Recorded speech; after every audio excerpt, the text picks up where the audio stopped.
नमस्कार, मैं हूं प्रतीक्षा और आप देख रहे हैं न्यूज एक्सप्रेस।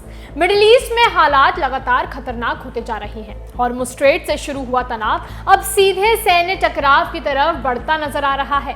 बहरीन, जॉर्डन और कुवैत में मौजूद अमेरिकी सैन्य ठिकानों पर हुए हमले ने पूरी दुनिया की चिंता बढ़ा दी है। अब इसी बीच ईरान ने पूरे अमेरिका इजराइल को सीधी चेतावनी देते हुए कहा है कि इस इलाके को जहन्नुम बना देंगे। दरअसल ईरान की IRGC एरोस्पेस फोर्स के प्रमुख मेजर जनरल माजिद मौसवी ने अमेरिका को कड़ी चेतावनी देते हुए कहा है कि अगर ईरान पर दबाव बढ़ाया गया तो पूरा इलाका उनके लिए जहन्नुम बन सकता है। पश्चिम एशिया में एक बार फिर तनाव खतरनाक स्तर पर पहुंचता दिखाई दे रहा है। अमेरिका और ईरान के बीच टकराव अब सिर्फ बयानबाजी तक सीमित नहीं रह गया है, बल्कि दोनों तरफ से सैन्य कार्रवाई और जवाबी कार्रवाई के दावे सामने आ रहे हैं। रिपोर्ट्स के मुताबिक सबसे पहले अमेरिका ने ईरान के भीतर कई ठिकानों पर हवाई हमले किए। अमेरिकी सेंट्रल कमांड यानी CENTCOM ने इन हमलों को आत्मरक्षा में उठाया गया कदम बताया, लेकिन अमेरिका के इन हमलों के बाद ईरान का गुस्सा साफ दिखाई दिया। ईरान ने आरोप लगाया कि उसके खिलाफ लगातार कार्रवाई की जा रही है और जब हालात शांत होने की उम्मीद बन रही थी तब भी अमेरिका पीछे हटता हुआ नजर नहीं आया।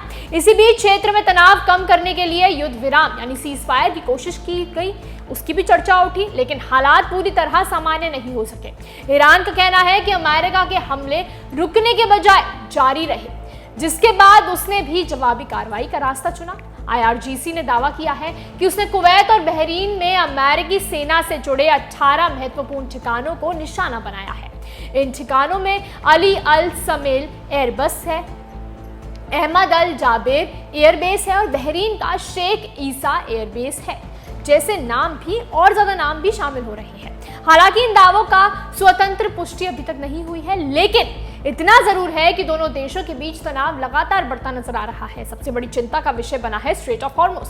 ये दुनिया के सबसे अहम समुद्री मार्गों में से एक है, जहां से वैश्विक तेल सप्लाई का एक बड़ा हिस्सा गुजरता है। ईरान ने दावा किया है कि उसने इस जल मार्ग को बंद करने का फैसला लिया है और जहाजों को दूर रहने की चेतावनी भी दी है।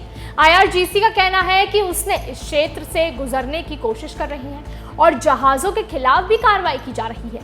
अगर हॉर्मुज़ स्ट्रेट में लंबे समय तक तनाव बना रहता है तो इसका सीधा असर सिर्फ मध्य पूर्व ही नहीं बल्कि पूरी दुनिया के तेल बाजार और अर्थव्यवस्था पर पड़ सकता है। इसी बीच मेजर जनरल माजिद मौसवी ने का जो बयान है वो भी काफी चर्चा में आया है। उन्होंने कहा है कि अगर अमेरिका इस क्षेत्र को असुरक्षित बनाने की कोशिश करेगा तो ईरान भी चुप नहीं बैठेगा और जवाब जरूर देगा। ईरान की तरफ से ये संदेश लगातार दिया जा रहा है कि वो अपने हितों और अपनी सुरक्षा के लिए पीछे हटने वाला नहीं है। US के हमले के जवाब में ईरान ने भी हमले तेज किए हैं। ईरान ने IRGC ने कहा है कि उसने अमेरिकी हमलों के जवाब में कुवैत की अली अल सलेम और अहमद अल जाबेर ठिकानों और बहरीन के शेख ईसा एयरबेस पर स्थित 18 महत्वपूर्ण अमेरिकी सैन्य ठिकानों को निशाना बनाया है। इसके अलावा अमेरिकी अटैक के बाद ईरान ने हॉर्मुज़ को पूरी तरह बंद किया। यहां से निकलने वाले 2 जहाज पर IRGC ने अटैक किया है। वहीं अमेरिका का कहना है कि उसकी कार्रवाई क्षेत्रीय सुरक्षा और अपने सैनिकों की रक्षा के लिए की जा रही है। अब सबसे बड़ा सवाल यही है, क्या ये तनाव आगे और बढ़ेगा या फिर कूटनीति के जरिए कोई समाधान निकलेगा? क्योंकि अगर हालात इसी तरह बिगड़ते रहे तो इसका असर पूरी दुनिया पर पड़ सकता है।